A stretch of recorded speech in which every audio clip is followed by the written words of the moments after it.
උපුල් ශාන්ත බොහෝ අධිෂ්ඨාන පෙරදරි කරගත් තරුණෙක්. අපි දැකලා තියෙනවා කිසිම ආබාධයක් නැතුව පාරවල් ගානේ එකම බෝඩ් බෑල්ල එල්ලගෙන නොඑක් විදිහේ කතා කියලා අසරණකම අවියක් කරගත්තු මිනිස්සු.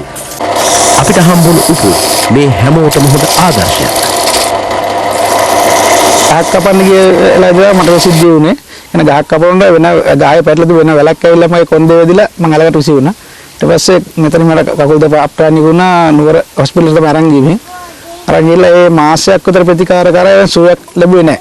ඊට පස්සේ එම්ම ගෙදර අරන් ඇවිල්ලා සිංහල ප්‍රතිකාර කරන් තමයි ඉඳගන්න ඇහි පුරන් තත්ත්වයට සුව වුණේ.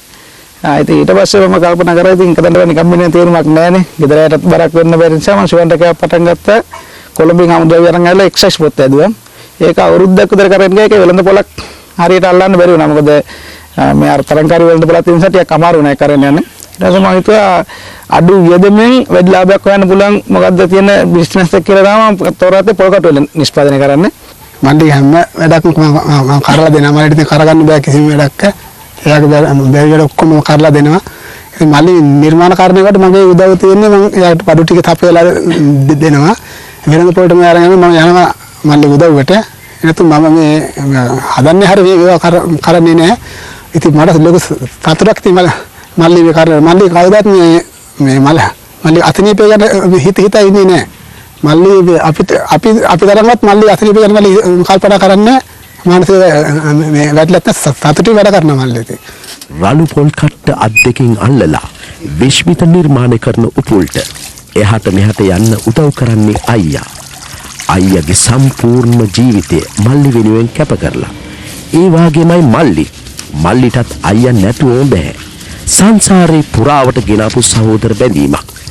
අපේ කාලේ හැටියට මේ වගේ සහෝදරකම් ගැන අහන්න ලැබීමත් අරුම පුදුම දෙයක් තමයි. මම උදව් කරන්නේ මගේ අයියා තමයි ළඟින්ම ඉන්නේ.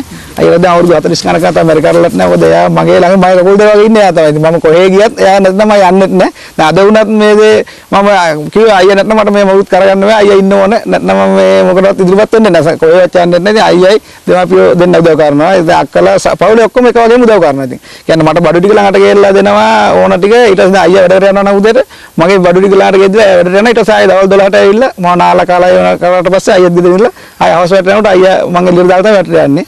එහෙම තමයි පවුලේ තමයි ගොඩක් උදව් කරන්නේ. කියන්නේ මල්ලි මේ වැඩපොලක් දාන්න තමයි බලාපොරොත්තු වෙන්නේ. ඒ වැඩ ඉතින් මගේ ගොඩක් උදව් තියෙනවා. ඉතින් මල්ලි අර අපිට වැඩි කියන්නේ මම මේ අතනීප නැති මට වැඩි මල්ලි ඉදිරියට යන්න තමයි බලන්නේ. ගොඩාක් උත්සාහවන්තයි මල්ලි අපිට වැඩි. මගේ බලාපොරොත්තු මල්ලිට විවාහයක් කර දීලා තමයි මම විවාහ වෙන්නේ. ඒ කියන්නේ මල්ලි බලා ගන්න කෙනෙක් ඉන්නව නැතුව මම විවාහ වුණොත් එහෙම ඒක ප්‍රශ්නයක් දෙමෙනවා මට උමනාකම තියෙන්නේ මේ ගොඩනැගිල්ලක් හදලා මම වගේම පූර්ණ අභායතයි ඉන්න. සාමාන්‍ය ඇවිදින්න බැරියද මම ගොඩක් අඳුරනවා ඉන්න. එයාලා 3-4 දෙනෙක් දාගෙන ආවේ වැඩ පොලක් කරගෙන යන්න. මොකද මේ පවුලේ අයටත් එයාටත් ලොව කරගෙන දිරනාලේ ජය ගන්න තමයි බලාපොරොත්තු වෙන්නේ. මේ තත්ත්වෙන් හිටත් ආභායතයක් කියලා මම හිතන්නේ නැහැ කවදාවත්. මෙවැනි තරුණයන්ගේ ශක්තිය ඇත්තටම අපේ රටේ සම්පතක්. මෙවැනි නිර්මාණකරුවන් ඔසවා තැබීම අපේ යුතුයකමක්. මෙම නිර්මාණ සඳහා විදේශීය විනිමය අපරටට ලබා ගැනීමට හැකි වෙන පරිදි යම් ක්‍රමවේදයක් ඇතිකොළොත් මොනතරම් වටිනවද? මම ඊට මම කරන්නේ වෙන අය කරන නිර්මාණ ඊට ගොඩක් වෙනස් නිර්මාණ තමයි මම කරගෙන යන්නේ. දැන්ට මම කානිවල් වලට එහෙම ගිහින් දෙනවා මේ ගොඩක්ම දුර කුකුල පහන්න එහෙම කරන අඩුයි. දැන් මම කියලා දිනද ගොඩක් අයට හොඳ පිටචාරයක් තියෙනවා වෙළඳ පොලේ නම්. රළු පොල් කට්ටට හැඩතල දුන්න ඔබට ඔබේ ජීවිතයට හැඩතල දෙන්න සහකාරියක් ලැබේවා කියලා අපි ප්‍රාර්ථනා කරනවා. ඔන්න උපුල්ට කැමති සහකාරියක් ඉන්නවා නම් ඔන්න අවස්ථාව. ඉතින් උපුල් අරුම බුදුම රෝධාතරෙන් අපි ප්‍රාර්ථනා කරනවා අයියා හිටපු ප්‍රාර්ථනා කරපු දේ ඒ අයුරින්ම ඉෂ්ට වේවා කියලා. ඊළඟ පාර අපි මොන්රාගලට එද්දි සමහර විට මේ කතාව ගොඩාක් ලස්සන වේ.